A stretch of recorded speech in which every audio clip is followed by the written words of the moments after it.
You ask Tiger to solve.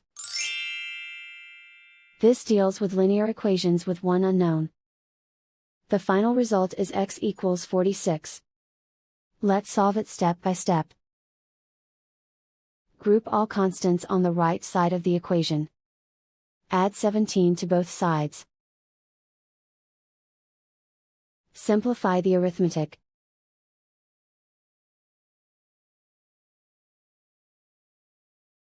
Isolate the x.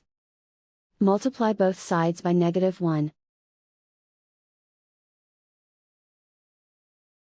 Remove the ones.